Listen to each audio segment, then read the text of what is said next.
Passons désormais au 9e article de notre credo, après avoir vu le Saint-Esprit et sa mission de sanctification dans nos âmes.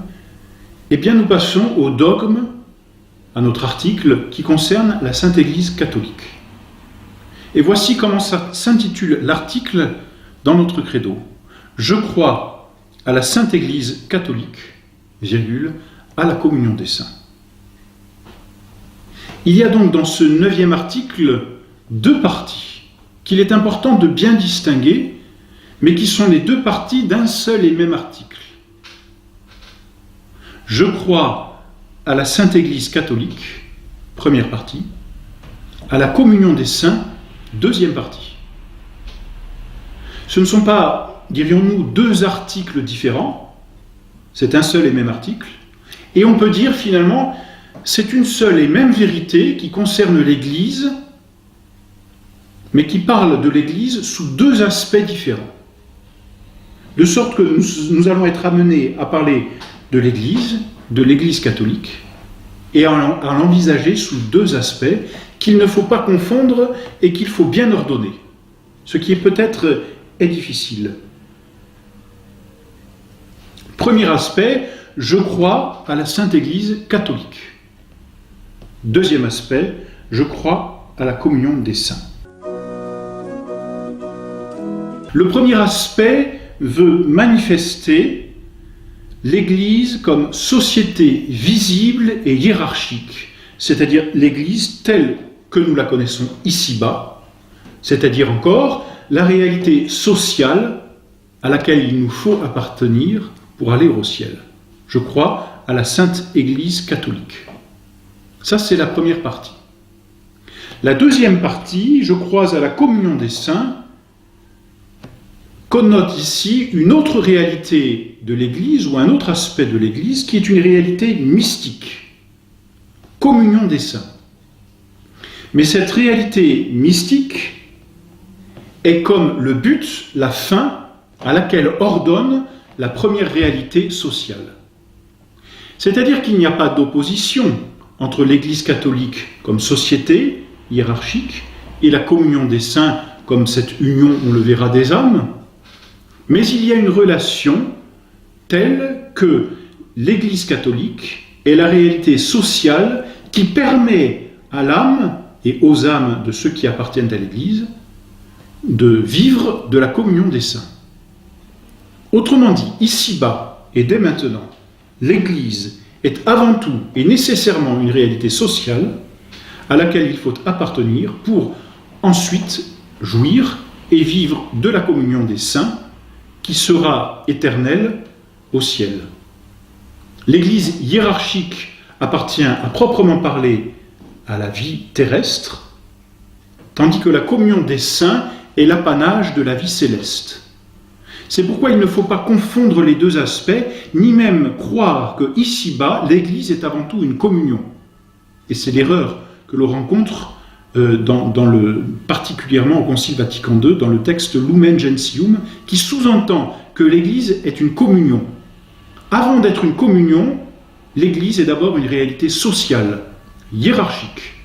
Et c'est cela qu'il nous faut d'abord étudier. C'est au ciel que l'Église est véritablement une communion. Certes, on dira ici-bas, elle est déjà une communion. Mais ici-bas, l'Église n'est communion que dans la mesure où on appartient à cette réalité sociale. C'est-à-dire qu'elle est avant tout réalité sociale pour ensuite permettre cette communion des saints.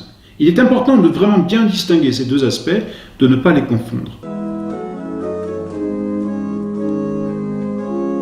Le bon Dieu, et notre Seigneur Jésus-Christ est Dieu, le bon Dieu respecte, si l'on peut dire, la nature humaine, non pas parce que c'est la dignité de l'homme, mais parce que c'est ainsi que Dieu a créé l'homme.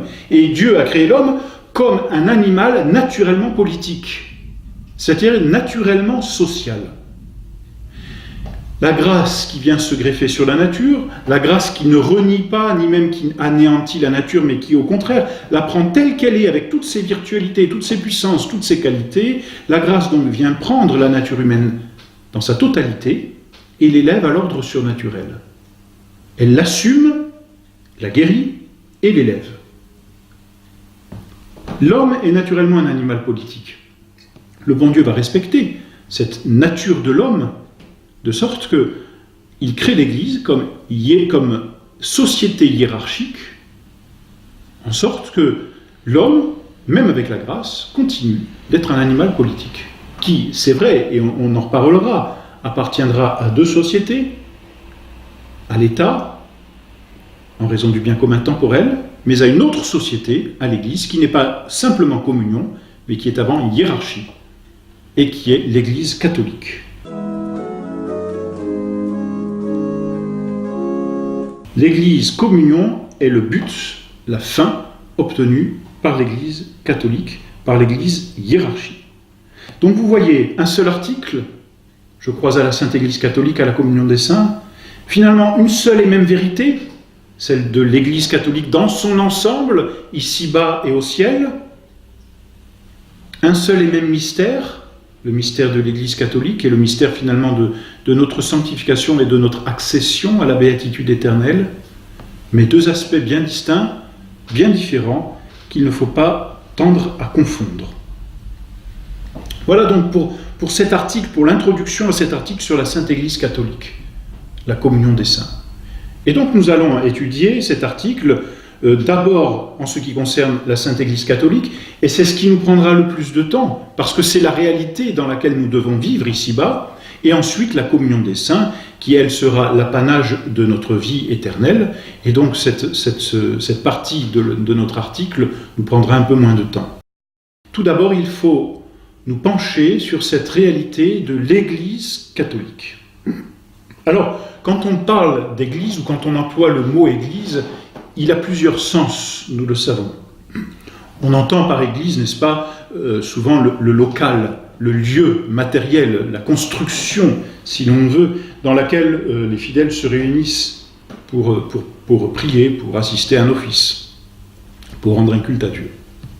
On entend aussi par Église dans un sens plus large, et c'est ce qu'on peut lire dans les textes de la Bible, eh bien l'ensemble des fidèles d'une contrée va dire à l'église de Laodicée, peut-on lire dans l'Apocalypse, ou l'église de Lyon, l'église de Paris. On entend ici comme un diocèse, si vous voulez. Alors ça, c'est l'église dans un sens déjà plus large. Mais en réalité, l'église catholique, c'est encore plus grand, c'est encore plus vaste. Qu'est-ce que c'est? Et c'est l'église avec un E majuscule. C'est l'ensemble des fidèles, c'est la société des fidèles. Il faut bien employer effectivement ce mot société pour désigner la réalité sociale. C'est donc la société des fidèles qui professent la même foi, qui participent au même sacrement et qui obéissent au pasteur légitime.